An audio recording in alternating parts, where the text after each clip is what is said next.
SCLA 대표 이상춘 집사님이 계시는데, 이 이상춘 집사님은 상록수라고 하는 이름의 장학재단을 운영하고 있습니다. 경북 김천의 가난한 가정에서 태어난 이상춘 집사님은 공부를 잘했지만 학비가 없어서 고등학교 진학을 포기해야만 했습니다.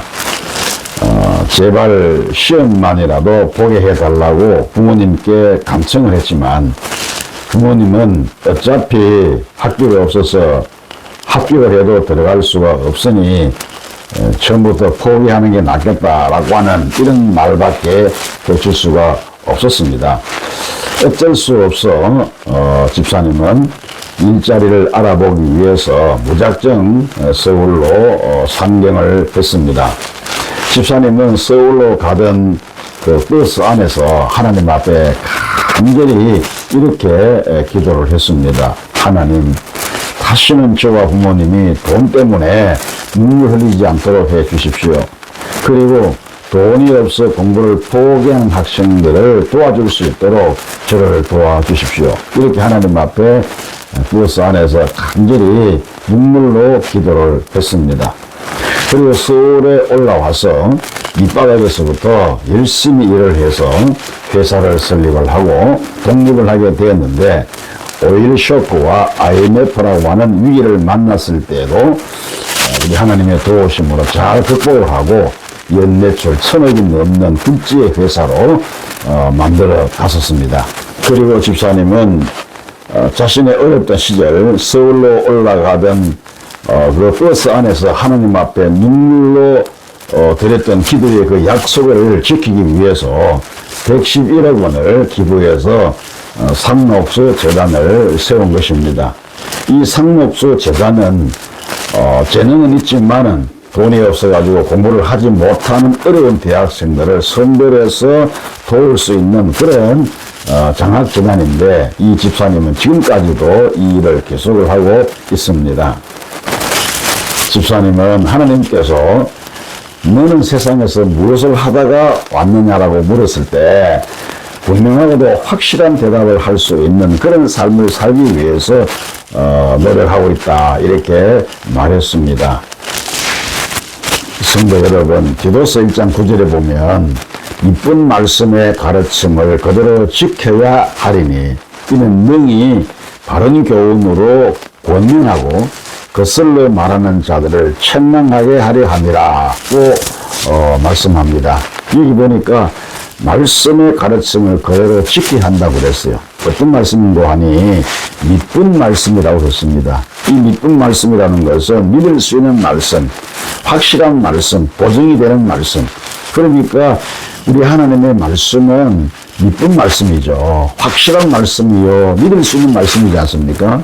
신뢰할 수 있는 그런 말씀이지 않습니까? 그러니까 이 말씀의 가르침을 받았다고 하면 그대로 지켜야 한다, 그런 말씀이죠. 그래서 이상춘 집사님은 하나님 앞에 그가 눈물로 기도했던 기도의 그 약속을 지키기 위해서 열심히 노력하고, 그리고 또 돈을 벌어서 어마어마한 그러한 금액을 기부해서 이 상록수 재단을 만들었던 것입니다. 그렇습니다, 여러분. 내가 하나님의 말씀으로 가르침을 잘 받았다고 하면 가르침을 받은 것으로 끝날 것이 아니라 가르침을 받은 대로 지켜나가는 삶을 우리가 살아가야 하는 것입니다. 우리가 하나님의 말씀을 읽고 듣고 묵상하는 것은 성경을 많이 읽었다고, 많이 들었다라고 자랑하는 것이 아니라, 자랑하려고 하는 것이 아니라 하나님의 뜻대로, 하나님의 말씀대로 지키고 순종하며 살기 위해서 말씀을 듣고 읽고 묵상을 하는 것입니다. 그러므로 우리는 하나님의 도우심으로 역경을 극복하고 승리했다고 하면, 성공적인 삶을 살고 있다고 하면 마땅히 우리는 그 부분에 대해서 감사의 마음이 있어야 하는 것입니다. 그래서 감사의 마음으로 하나님께 드릴 줄 알아야 하고, 또 나와 같은 어려움을 겪는 사람들을 위해서 나눌 줄을 알아야 하는 것입니다. 성도 여러분, 여러분들은 하나님으로부터 어떤 은혜를 받았습니까? 하나님으로부터 어떤 도움을 받았습니까? 우리는 하나님으로부터 정말 엄청난 은혜를 입었습니다. 하나님으로부터 죄 사함을 받은 것은 물론이요, 사망에서 큰 점을 받은 큰 구원의 은혜를 우리가 입었습니다. 그리고 다윗이 고백한 대로 푸른 풀밭에 나를 누이시며 실만한 물가로 인도하시는 은혜를 우리가 입었고, 사망의 엄중한 꼴짜기로 달릴지라도 주의 지팡이와 막대기가 나를 안위해 주시는 그런 은혜를 우리가 입은 것입니다. 그렇다고 하면 이 SCL 대표이신 이상춘 집사님이 눈물로 기도했던 그 기도의 약속을 지켰던 것처럼 우리도 하나님의 은혜와 도우심을 입은 일에 대해서 감사만을 가지고 은혜를 나누면서 살아가야 할 것입니다. 여러분들은 하나님께 서운한 것이 있으십니까? 약속한 것이 있으십니까?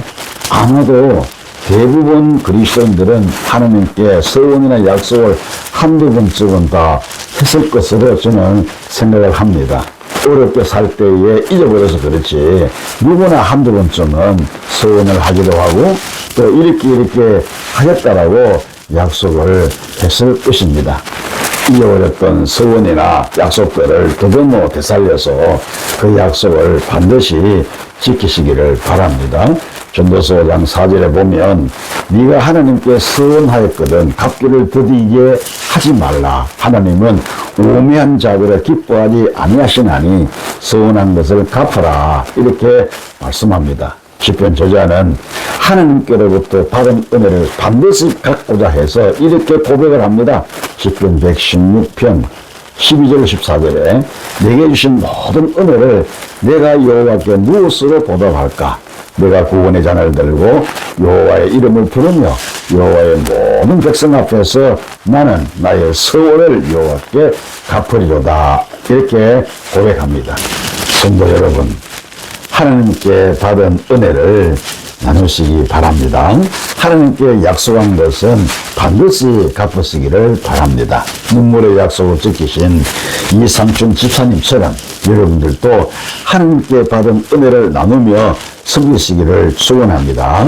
하나님께 약속하고 또 서원한 것이 있으면 반드시 갚으시고 이행하시기를 바랍니다.